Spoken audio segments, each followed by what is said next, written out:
Hola, al mediodía del 25 de junio de 1876, hallamos al teniente coronel George Armstrong Custer con los 675 hombres de su séptimo regimiento de caballería cabalgando hacia el noroeste. Su objetivo: hallar y capturar a una gran concentración de nativos americanos, guerreros y sus familias, quienes habían escapado de una reservación. Desde temprano en la mañana de aquel día, los soldados estadounidenses habían cabalgado hacia el noroeste, y como Custer estaba esperando entrar en contacto de un momento a otro con el campamento indígena, poco después del mediodía dividió a su regimiento en 3 grupos. 2 vanguardias iban al frente.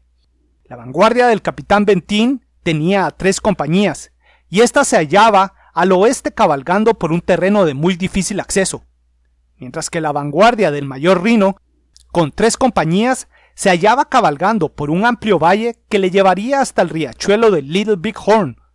En ese mismo valle se hallaba Custer, al frente de 5 compañías, y más atrás estaba la última compañía del séptimo regimiento con el tren de municiones. Las horas pasaron, y a eso de las 3 de la tarde, la agrupación de Reno cruzó al pequeño río Little Big Horn, y allí finalmente aquel pudo ver a la distancia a la sección sur del campamento indígena, y Reno se lanzó al ataque. Pero a medida que los soldados se acercaban, del campamento comenzaron a salir cientos de guerreros Sioux a presentarles batalla, y ante aquella inesperada sorpresa, Reno le ordenó a sus jinetes detenerse. Estos formaron una línea e iniciaron un fuego de fusilería. La batalla había comenzado. Pero lo interesante es que en ese momento Custer no se lanzó a reforzar a Reno. En lugar de ello, Custer viró hacia la derecha y con sus 5 compañías subió a una cadena de colinas que se extendían hacia el este del valle y avanzó hacia el noroeste cubierto por aquellas colinas. Su intención: hallar el extremo norte del campamento indígena para atacar la retaguardia enemiga. Con ese plan en mente, por varios minutos las 5 compañías de Custer cabalgaron hacia el norte, hasta que alcanzaron el que parecía ser el extremo norte del campamento indígena. Entonces la columna de jinetes descendió de las colinas y se lanzó al ataque. Pero antes de llegar a los tipis del campamento, cientos de guerreros Sioux Hunkpapa salieron a enfrentarles. Y fuera de ese evento inesperado, parece que Custer se percató que ese no era el extremo norte del campamento indígena. El campamento indígena era mucho más grande de lo que él esperaba, y a sus 5 compañías les ordenó partir hacia el norte para caer sobre la retaguardia enemiga. Pero ahora a ellos les seguía una gran masa de guerreros que comenzaron a hostigarlos, y las bajas en su unidad comenzaron a acumularse. En el sur, las 3 compañías de Reno también se hallaron enfrentando a una gran cantidad de guerreros. Tras solo efectuar algunas descargas de fusilería, Reno le ordenó a sus hombres retirarse hacia las colinas al este. Seguidos aquellos de cerca por los guerreros, los soldados solo tuvieron el tiempo justo para arribar a las colinas y allí atrincherarse. Muchos guerreros les habían seguido, pero ahora estos se enteraron que su campamento estaba en peligro por el ataque de Custer, y por ello la enorme mayoría de los guerreros que habían seguido a Reno partieron hacia el norte. Los jinetes de Reno habían ganado un respiro, y en ese justo momento el capitán Bentín arribó con sus 3 compañías. Al no haber hallado nada en las tierras malas, Bentín retornó al valle, y ahora había entrado en contacto con Reno, y allí ambos oficiales decidieron atrincherarse. En el norte la situación de Custer era desesperada. Sus jinetes continuaron cabalgando por algunos minutos más con su retaguardia bajo una enorme presión, cuando súbitamente ante ellos apareció una nueva masa de guerreros.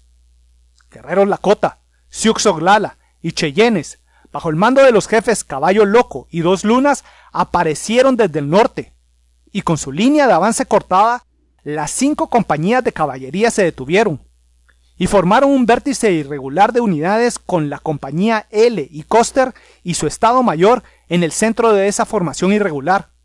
Allí los soldados intentaron detener a la avalancha de guerreros, pero la desorganizada cabalgata previa bajo enorme presión y la superioridad en número de los guerreros indígenas causó que la defensa fuera desorganizada, y rápidamente la disciplina en las unidades estadounidenses se esfumó y numerosos soldados intentaron escapar, mientras que otros continuaron luchando.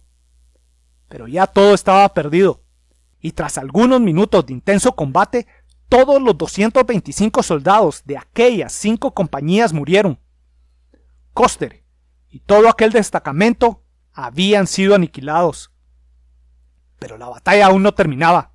En el sur, luego de la derrota de Custer, Reno y Benteen enfrentaron a numerosos ataques de los guerreros indígenas. Pero la posición defensiva de estos fue suficientemente fuerte, y tras varias horas de intenso combate en ese y al día siguiente, la acción finalmente acabó. La batalla había terminado.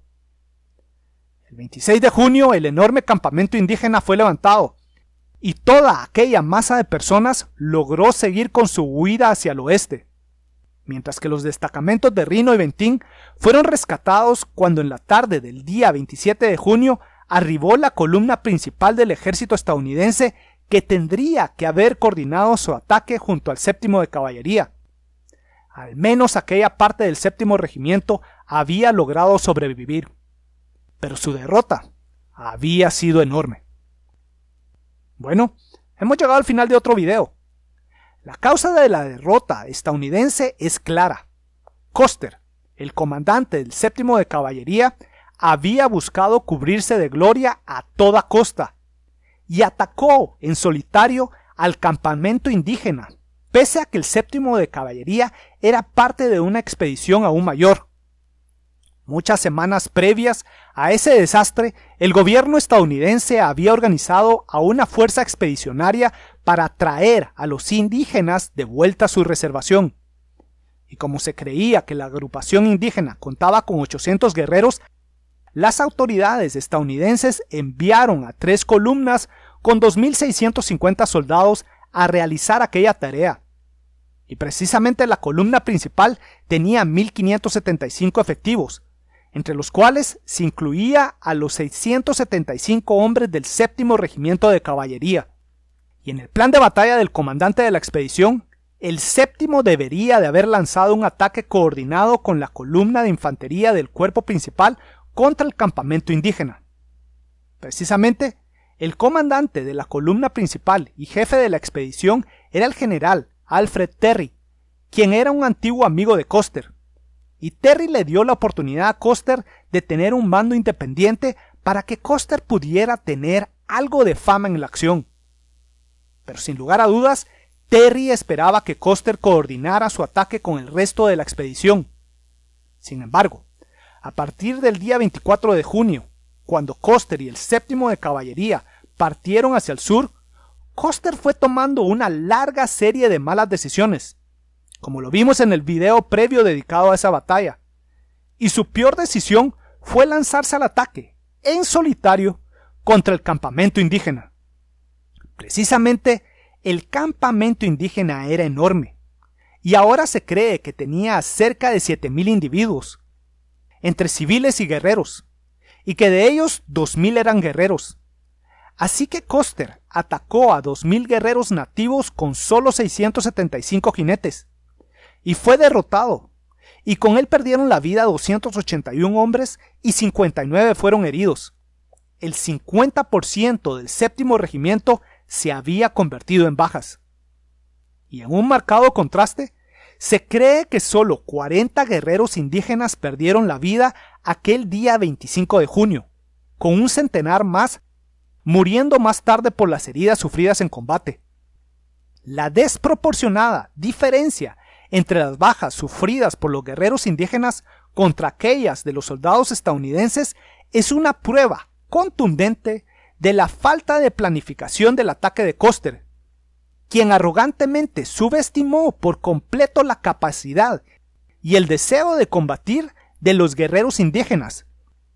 Y esa simple realidad causó que el 7º de caballería fuera terriblemente derrotado.